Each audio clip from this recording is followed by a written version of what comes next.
Hi everybody, Bernard here on behalf of MovieGameNostalgia.com. This is our look at what's out to buy in the UK from the 10th of February. So hopefully it's a similar thing in whichever territory or country you're based in. So these are we got six movies and 3 box sets. So we'll get on with this. Please, if you like this, push the old subscribe button, push the bell notifications. Thumbs ups are always nice as well. And all my links are below in the comments, etc. So to the website and my Twitter account and Facebook, etc.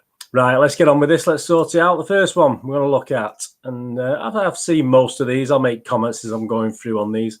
We've got Abominable is out, U rating, $10.99 DVD, $14.99 Blu-ray, $24.99 4K. So if you're into your 4K, lucky enough to have that. It's a 2019 computer animated adventure by DreamWorks Animation and Pearl Studio. Written and directed by Jill Coulton, co-directed by Todd Wilderman, stars the voices of Chloe Bennett, Albert Tsai, Tenzing Norgay Trainer, Eddie Izzard, Sarah Paulson, Sai Chin, and Michelle Wong. And it follows a teenage girl named Ye who encounters a young Yeti on the roof of her apartment building, as you would do in Shanghai. Names in Everest embarks on an epic quest to reunite the magical creature with his family at the highest point on Earth, along with her mischievous friends, Jin and Peng. You've always got to have a couple of mischievous friends, haven't you? Jin and Peng, but the trio of friends who have to stay one step ahead of Burnish, a wealthy man intent on capturing a Yeti, and zoologist Dr. Zara to help Everest get home. Any good? Well, it's done all right. 75 million budget. It's got 181 million back at the box office.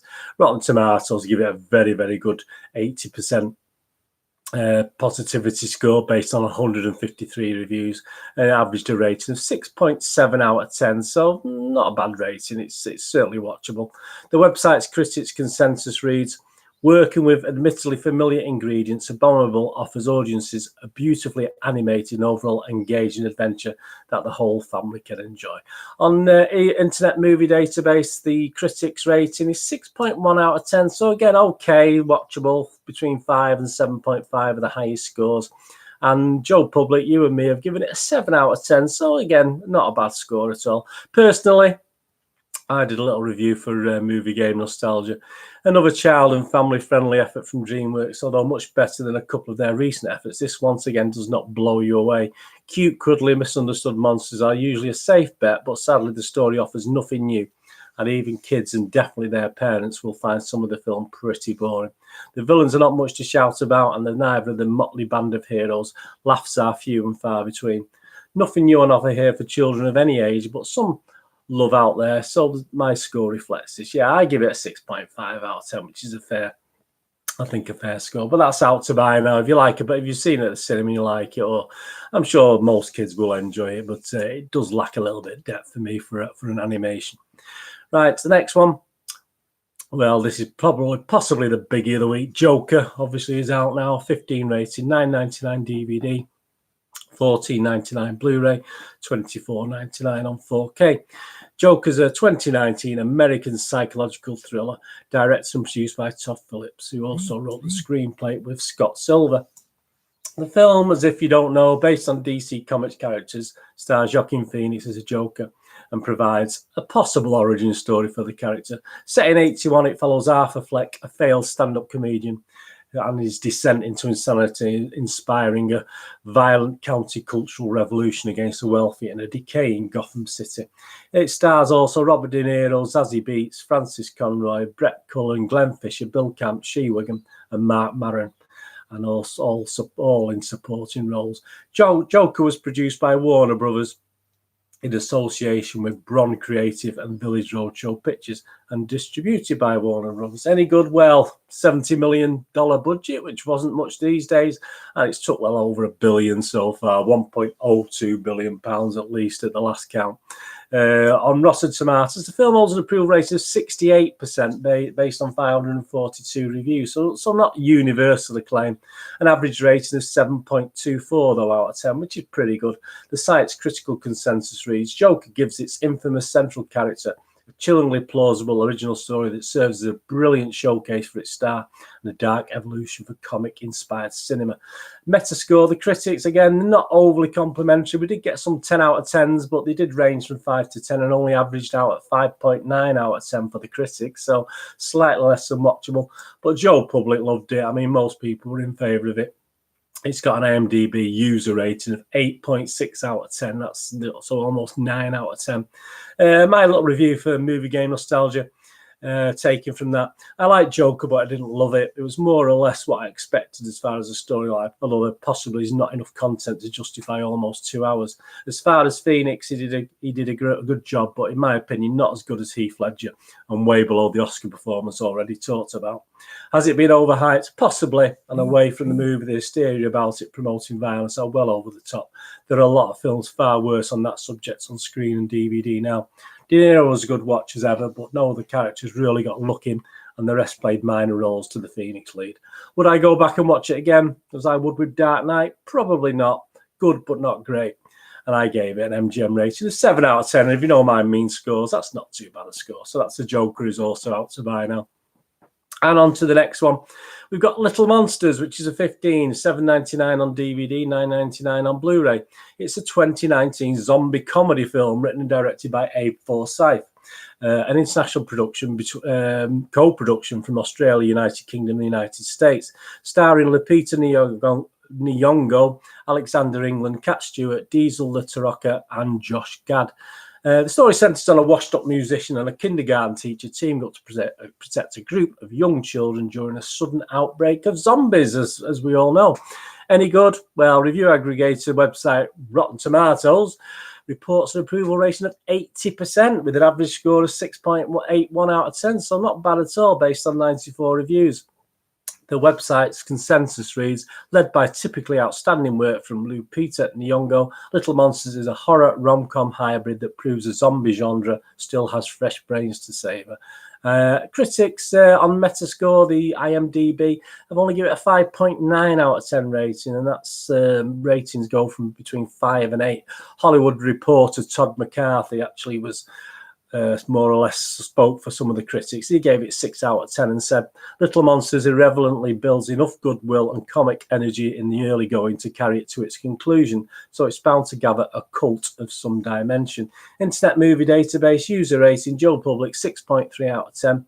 And it was commented, it's Shaun of the Dead for kids. Well, it is a 15 rating, so obviously we've got old kids these days, haven't we? So, yeah, that's Little Monsters, which I've not seen that one yet. I will go out and watch it. I do fancy it, but it won't be everyone's cup of tea. But if you like a good comedy zombie film, there's certainly possibly worse about. And the next one, after a very brief release at the cinema, I think I touched on this last week in the cinema releases, Mr. Jones is now out to buy, a 15 rating. £7 on DVD, $9.99 on Blu-ray, and it's a drama biography thriller directed by Agnieszka Holland, based on real events. The dramatic thriller chronicles a British dramatic thriller, that's their words, not mine. Dramatic thriller chronicles a British investigative journalist as he travels deep into the Soviet Union to uncover an international conspiracy. Written by Andrea Chalupa, stars James Norton, Vanessa Kirby, Peter Sarsgaard. Any good? Well, Rotten Tomatoes, it's got a 78% average positivity score, which is pretty good. Better score, again, not too bad. Internet Movie Database, the critics will give it 6.3 out of 10, score it between 5 and 8. Screen Daily's Jonathan Romney scored it 7 and said, with a cast impressively headed by James Norton and cinematography that captures the bleakness of winter and deprivation to grimly palatable effect, Holland's drama comes across in parts a meticulously mounted, sometimes solemn history lesson.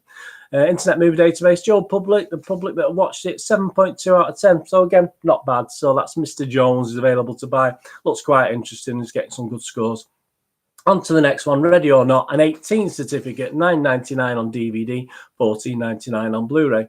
It's an American comedy horror film directed by Matt Bettinelli-Olpin and Tyler Gillette, from a screenplay by Guy Busick and R. Christopher Murphy. The film stars Samara Weaving as a newlywed who becomes hunted by her spouse's family.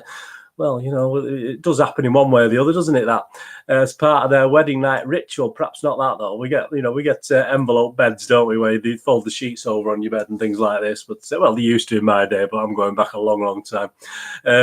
Mark O'Brien portrays her husband with Adam Brody, Henry Sersney, and Andy McDowell as members of his family. It's always nice to see Andy McDowell, isn't it? Any good? Well, only a $6 million budget, but it clawed back $57 million at the box office, so not a bad return. And on review aggregator website Rotten Tomatoes, the film has an approval rating of 88%, which is really good based on 275 reviews, an average rating of 7.2 out of 10. The site's consensus reads: smart, subversive, and darkly funny. Ready or Not is a crowd-pleasing horror film with giddily entertaining bite. Metascore, the critics not as enamoured with it, 6.4 out of 10, rating between 5 and 8 out of 10. Internet Movie Database, 6.9 out of 10. So again, not a bad rating. Personally, I watched it. I did a little review for Movie Game Nostalgia. Just to sum up, a lot of people like this and many not like me. Not like me. It's had potential. I tried to turn my brain off to watch, but was left frustrated and hunting for the off button on my remote. And I only gave it a 5.5 out of 10 rating. My apologies there. I did plan on going back and watching it again, but I just couldn't. I didn't have the energy to go and watch it. I just didn't like it. But obviously, I'm probably in the minority. Most people do seem to like it. So please, that's Ready or Not out to buy. So I'm not going to put you off going out and getting that. And the last film of the day, Shaun the Sheep, a Shaun the Sheep film, movie, Farmageddon, a U rating, £10 DVD, $14.99 DVD, Blu-ray, and $19.99 on 4K. A Shaun the Sheep movie, also known as Farmageddon, a Shaun the Sheep movie, or Shaun the Sheep Movie 2, is a 2019 stop-motion animated science fiction comedy film produced by Aardman Animations, directed by Will Beecher and Richard Phelan in their directorial debuts. It is a standalone sequel to Shaun the Sheep movies from 2015 and is based on the claymation TV series Shaun the Sheep. In turn, based on the 1995 film A Close Shave, created by Nick Park. The film stars Justin Fletcher, John Sparks, Kate Harbour, the voices of, and Rich Webber, the voices of, reprising their roles from the series and the previous film, whilst new cast members include Amelie Vital, David Holt, and Chris Morell. Shaun and the flock encounter a cute alien with extraordinary powers who crash lands near Mossy Bottom Farm. They had to find a way to return her home, bit ET-ish obviously, to prevent her falling into the hands of the Ministry for Alien Detection. And there's always got to be baddies, hasn't there? Any good? Well, review aggregator Rotten Tomatoes records 98% positivity reviews based on 43 critics, an average rating of 7.49 out of 10 overall. The consensus reads: a Shaun the Sheep movie, Farmageddon retains the charm of its small screen source material while engagingly expanding the title character's world. The critics liked it as well. They give it an 8 out of 10 rating, between 7 to 10 scores from most critics. IMDb rating of 7 out of 10.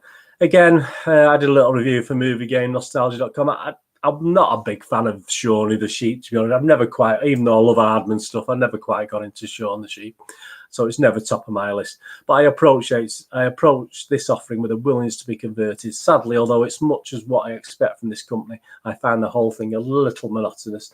The storyline is a bit tepid and samey, and at almost an hour and a half, it's just too long. In fact, as a normal 25-minute offering, I'd probably also lose interest. Rating of 7 on IMDb implies there's a lot of love out there for this, so fans will probably be okay with it. Depressingly, I haven't switched on yet again to our lovable sheepish hero. Yeah, so I give it a watchable rating of 6 out of 10, but obviously, Shaun of the Sheep, I know a lot of people out there love it, and that's now out to buy, so please go out and buy Shaun the Sheep Farmageddon. And the 3 box sets we're going to look at very quickly. NCIS Season 16 is a 15 rating, $19.99 on DVD. 24 episodes over 6 discs, a total of just under 1,000 minutes, 982 minutes.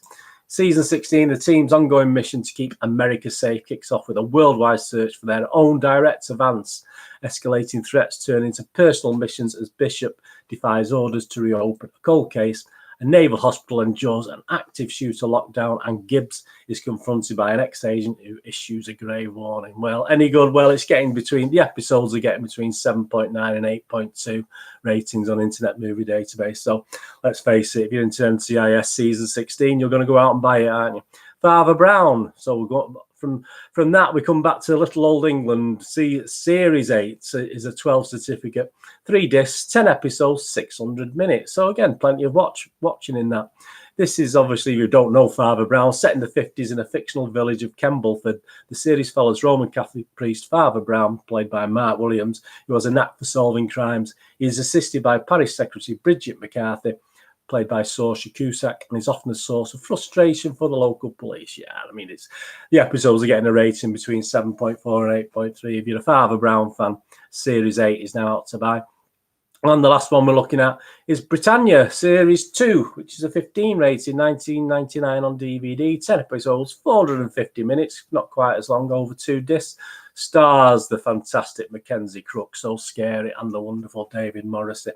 Obviously, it's Romans, isn't it? It's Roman time, Druids, British tribes at odds with each other. I've not seen Series 2 yet. I did watch Series 1 and really enjoyed it, even though obviously you have to put the trueness of the tales on a back burner, like most of these things, as poetic license. But the episodes are rating between 7.6 and 8 on Internet Movie Database. So that's Britannia Series 2, which is also now out to buy. So I will be watching that as soon as I get a chance to. So that's that. Zoom through that. Not too many too many stumbles, quite a few, but that's not too bad, is it? So on the films, we've got Abominable, is out to buy. The Joker, out to buy. Little Monsters, Mr. Jones, Ready or Not, a Shaun the Sheep movie, Farmageddon. And on box sets, we got NCIS Season 16, Father Brown Series 8, and Britannia. Well, it's probably a UK-American production, isn't it? Britannia, so it's either a Series 2 or a Season 2, whichever country you're coming from. So they're all out to buy this week. Anyway, thanks for joining me. Please follow me on Twitter at nostalgia_movie and on Facebook at Burned and Email, links to Movie Game Nostalgia.com, my website for older, rarer DVDs, board games, and posters similar to those on the back wall there. Although that's my last Napoleon Dynamite. That's for me because I love the film and I love the poster. Anyway, thanks for watching today. I'll be back with something else soon. Please enjoy my review specials, etc. that I'm putting out there. And please push that bell notification so you know when these things are coming out. And please, all comments are worth. If you see any of these films, let me know what you think on Twitter or in the comments below. And links to other reviews and specials are below as well. So thank you so much for watching. Whatever you're going to do the rest of your day today, have a great one. Look after yourself, look after your friends, and more importantly, look after your family. And hopefully you can join me again very, very soon. This is Bernard. Say goodbye.